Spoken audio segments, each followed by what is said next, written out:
everybody, it's Ron, and this will be the second installment of a series I do called Star Wars Before Disney.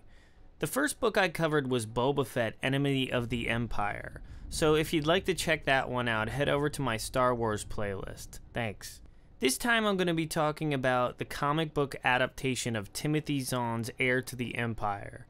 His Thrawn trilogy was notable not only because it was really well done, but also because it was the first expanded universe books that took place after Return of the Jedi.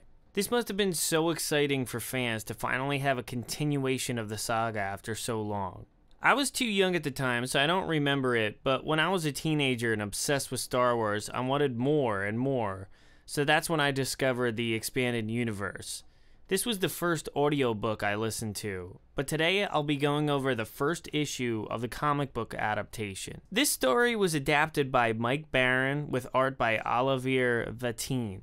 One of the many things that makes this story so memorable is Grand Admiral Thrawn, who is one of the best villains in the Star Wars books. This is a great opening scene that shows how powerful and cunning he is. It also establishes him as a very different villain from Vader or the Emperor. He doesn't have any force powers, but he's incredibly smart. He takes out an entire fleet because he studied their art and explains that if you study your enemy's art, you get a better idea of who they are and their weaknesses. It's a pretty unique way for an antagonist to assert his dominance and give you the idea that this guy is a serious threat very early on in the story. From here, we catch up with Luke on Coruscant, and I love the look of this. The art and the coloring is exactly what I'd picture on the screen if this trilogy came out in theaters in the late 80s or early 90s. It's a shame that we'll never get that sort of aesthetic with these new films because everything looks so shiny and new now. In the book, I remember Ben Kenobi communicating with Luke in this part, but I guess they cut it down for pacing since comics are very different than the books. So we're told that Leia is pregnant with twins, and she's on a council with Mon Mothma and some other familiar faces. One thing that was so refreshing going back and reading this first issue was the tone.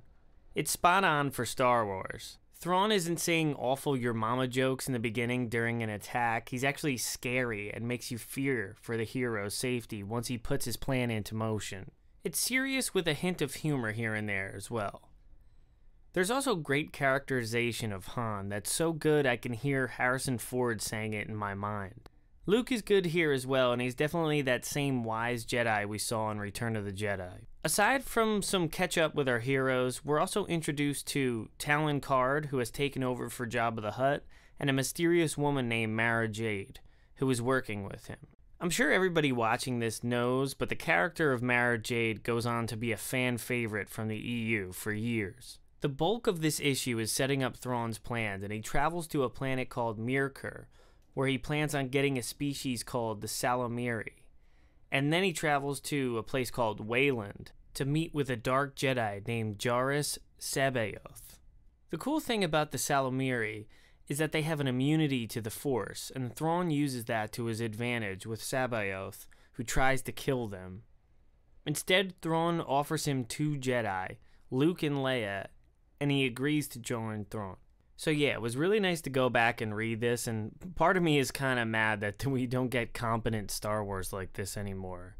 But for like the 10 minutes it took me to reread this issue, I almost forgot that the whole franchise is basically in the toilet now. I had a good time reading this, and I'm excited to dig into the next issue. So let me know what you think. Did you like this series, or are you more familiar with the books? Be sure to like and subscribe if you like the content, and thanks for watching.